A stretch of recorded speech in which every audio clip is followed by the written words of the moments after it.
maji yakija hapa umbu imekuwa mingi sana, na hatuna, ukifika hapa masaa ya jioni umbu inakuwa nyingi sana na watu wanakuliwa, na hatujapata organization yeyote ambaye pia inatuletea mpaka maneti ya kwa maplot ambao watu wanaishi hapa, sababu wanaishi ndani ya maji.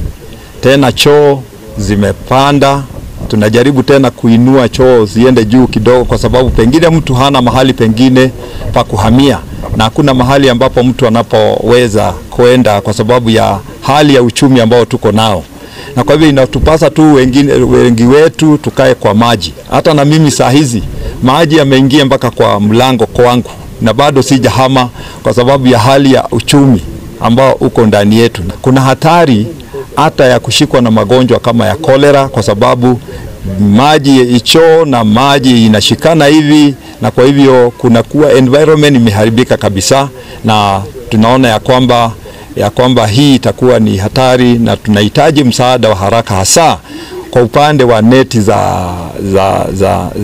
za kuzuia hii umbu ili watu waweze kuishi salama salamini. Naendelea kueleza vile mambo ambayo imekuwa shida hapa kwetu, tukitafuta solution ile ambayo inaweza kutusaidia minimize hii shida ama kumaliza hii shida kabisa kama itawezekana. Ukiangalia upande wa South Lake, wale watu ambao wako pande hizo wameweza raise their ground, na wakati wameweza raise their ground, sasa maji inakosa pahali pa kwenda pande hiyo, maji yote inarudi pande hii ya Naivasha town. Zile ambazo ile kazi ambayo wamefanya huko, kama ingewezekana hata hapa Kehoto ingewezekana tuweze raise the ground kama vile wale ambao wamelace, ili hata sisi tuweze kupata nafuu na tuweze kuona kama itaweza kuwa ni solution.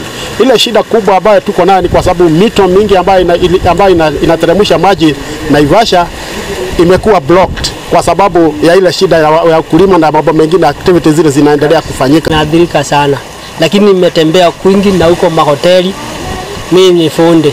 Sasa watu huko juu wako na pesa, matajiri, suluhisho yao wamefanya, wametengeneza kibarabara kibari ya ziwa na wao. Sasa wametengeneza kibarabara hivyo.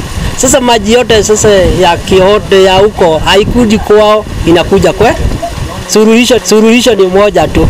MP wa kwetu atufanyie bari hapa kutoka hapo Mbanda mpaka hapa shule.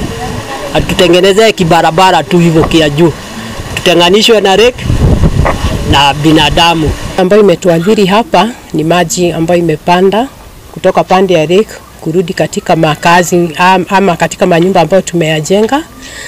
Tumekuwa na shida sana, ni kwa sababu wakati yale maji yanakuja yanaathiri manyumba, mkiangalia ni ya kwamba inabidi tubebe watoto kwa migongo ili kuwatoa kwa maji wakati wanaelekea shuleni. Hii maji kipande kuna uchafu mingi, ni kwa ajili choo zimejaa, nayo maji ambayo tunatumia ni ya mashimo, kwa hivyo yamefurika. Kwa hivyo mnaona ile shida inaweza kuwa na ile mpurupuko wa magonjwa.